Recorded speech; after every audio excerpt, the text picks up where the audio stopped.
Les amis, bonjour. Harry Mariette, ça fait longtemps, voire très longtemps, que je n'avais pas fait de vidéo. J'en parle.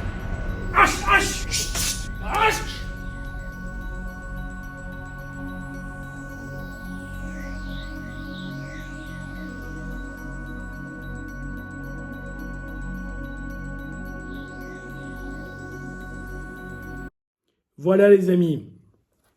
Je suis désolé, ça fait vraiment longtemps que j'avais pas fait un update. Comme vous le savez, tout ce qui est arts martiaux, self-défense, etc., pour l'instant, m'intéresse moins.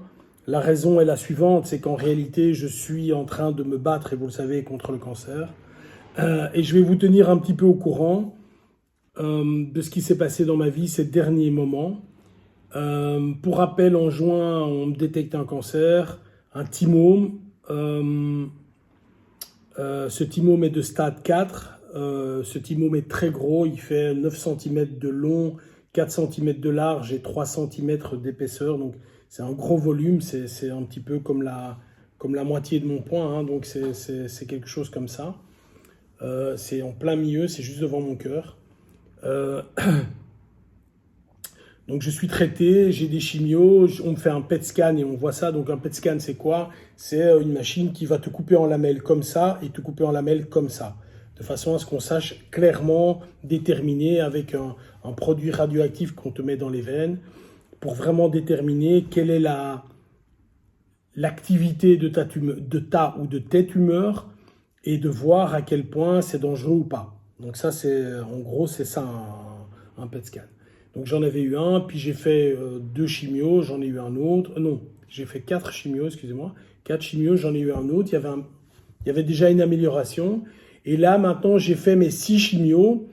Et je vais vous montrer ce que l'on a vu par rapport au départ et là où on en est maintenant.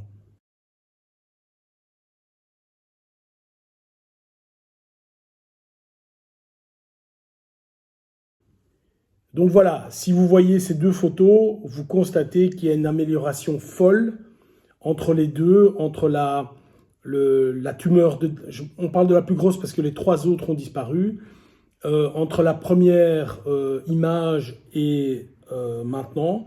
En réalité, ma tumeur a un petit peu diminué, c'est-à-dire que la masse, on va parler comme ça, a un petit peu diminué, elle est à 7 cm je pense, mais l'activité, la tumeur active, elle a fortement diminué. Vous le voyez sur les images qui viennent de passer. En réalité, mon médecin m'avait mis en garde sur les chances de vie.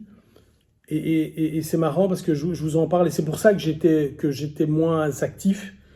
Mes chances de vie à 5 ans, la statistique pour quelqu'un qui a un thymome de stade 4, si vous regardez sur Internet, les chances de vie sont de 25%. Donc 75% de chances de mourir. À 10 ans, elles sont de 5%. Donc en réalité, voyant ce que j'avais, voyant mes chimios, dans ma tête, alors je veux peiner personne dans mon entourage en le disant, mais c'est la réalité, je m'étais fait à l'idée que j'allais mourir dans les 3-4 ans qui viennent. C'est-à-dire que, puisque cette tumeur a été détectée à mon avis fort tard, puisque je suis en stade 4, mes chances de vie étaient faibles, voire très faibles. Et donc, dans ma tête, c'était réglé, j'avais tout prévu, j'ai plusieurs entreprises, etc., j'ai des bâtiments, enfin bon, bref. Qu'est-ce qui va à qui, comment est-ce que je vais faire la transmission, etc. Tout était clair dans ma tête. Et j'attendais le moment où on allait me dire que voilà. Et puis, alors c'est pas du défaitisme, hein, je veux rassurer tout le monde, je suis pas quelqu'un de défaitiste, simplement je suis quelqu'un, moi j'ai fait des études d'ingénieur, donc je crois en mathématiques. Et quand tu as la stat, elle est vraiment contre toi, ben, à un moment, tu réalises que voilà, il y a peu de chances que. Il y a peu de chances que. Mais il y a peu de chances que, mais en réalité, on y est arrivé. Donc ça, c'est assez positif. Et ici, le fait d'y être arrivé fait que, ben voilà, maintenant, évidemment, je suis de nouveau confiant. Donc ici, on a clairement diminué après 6 chimios. Après 6 chimios, on est arrivé au fait que la tumeur soit relativement petite. Mon médecin me dit, voilà, on peut continuer avec les chimios, mais il faut savoir, les amis, qu'une chimio, c'est quelque chose de... Alors, d'abord, elles ne sont pas toutes pareilles. il y a autant de chimio que de patients. Mais la chimio que j'avais, c'était quelque chose de très très lourd. On me mettait ici, hein, je ne sais pas si vous le voyez, mais ici, voilà, j'ai ici mon porte à 4 et donc qui est encore dans mon corps. Et donc, c'est un capuchon dans lequel on va piquer directement et on va m'injecter toute une série de substances chimiques pour tuer cette tumeur. En gros, je commence à 9-10 heures du matin, je termine à 17-18 heures le soir, et on m'a injecté sur la journée 6 litres de liquide. Et dans les 6 litres de liquide, il y a 1,5 litre de substances réelles chimiques. Une fois que j'ai ça, je suis malade pendant 7 jours, pendant 10 jours. Donc j'ai difficile à manger, difficile à dormir, je suis fatigué, j'ai des vertiges, enfin c'est très difficile. Donc voilà, c'est très difficile. C'est pas insurmontable, rassurez-vous, c'est pas insurmontable, mais c'est très difficile. D'autant plus que dans mon avant-dernière, c'était en janvier, j'ai eu, lorsque j'étais sous chimio, donc j'avais eu ma chimio le mardi, un des premiers effets d'une chimio, c'est que vous perdez vos globules blancs. Et quand tu perds tes globules blancs, tu deviens immunodéficient. C'est-à-dire que si tu as un rhume, tu vas le garder 2 semaines, au lieu de le garder 3 jours. Et j'ai chopé le Covid. Donc, heureusement, Omicron, les amis, j'ai passé 10 jours, j'ai perdu 8 kilos en 12 jours. J'ai passé 10 jours les plus durs de ma vie. J'ai dormi 22 heures sur 24. Mon lit, c'est à croire que quelqu'un avait jeté un seau d'eau dedans tellement je transpirais. Enfin, c'était vraiment horrible. Évidemment, le fait d'avoir le Covid alors que tu n'as pas de défense immunitaire, c'est évidemment plus difficile. Moi, j'en suis sorti, je suis très content. Donc voilà. On a donc fait une 6e chimio.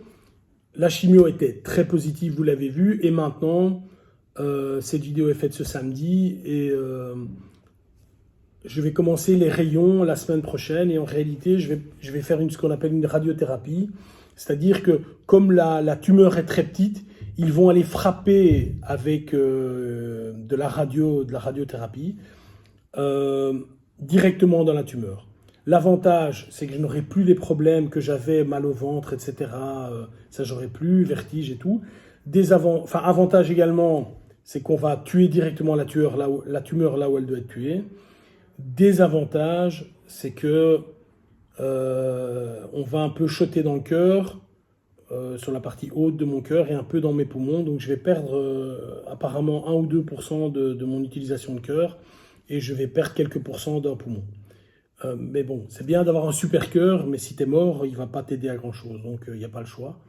Et là, c'est un traitement qui dure 6 semaines, 5 jours par semaine. Et donc, tous les jours, je dois aller à l'hôpital et tous les jours, je dois me faire des rayons.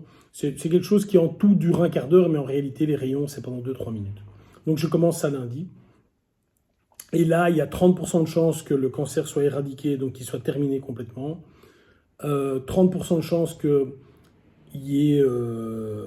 l'ait diminué de plus de 50% et évidemment 30% de chances de moins de 50%. Donc ici, les statistiques sont vraiment plus grandes. Et mon docteur était vraiment dithyrambique, hein, c'est magnifique ce que vous avez fait, machin et tout. Donc, en fait, je dois avouer que moi, j'ai rien fait. C'est la médecine qui a fait. Et pour revenir, donc, j'étais pas défaitiste sur le fait de ne pas être défaitiste. C'était que, voilà, moi, et je reviens ici un peu aux arts martiaux, j'ai fait 150 combats dans ma vie. Et chaque fois que j'ai commencé à me battre, je pensais que je pouvais perdre. C'est pas pour ça que je voulais perdre. Et d'ailleurs, j'ai très peu perdu. Mais c'est pas pour ça que je voulais perdre. Mais tu peux perdre. Et donc, c'est très bien d'avoir l'idée de dire « Ah ben non, moi, je veux vivre, et quoi qu'il se passe, je veux vivre. » Évidemment, je veux vivre. Mais il y a une réalité. Tu peux vouloir être champion du monde de marathon, mais si tu fais 150 kilos, ça ne va pas être possible. Il y a ta réalité. Et la réalité, c'est quoi? C'est que statistiquement, si tu fais 150 kilos, ben, tu ne sauras pas courir 2 km, quoi. Donc, le marathon, ce n'est pas possible. Et donc, voilà. Ici, une petite vidéo simplement pour vous tenir au courant.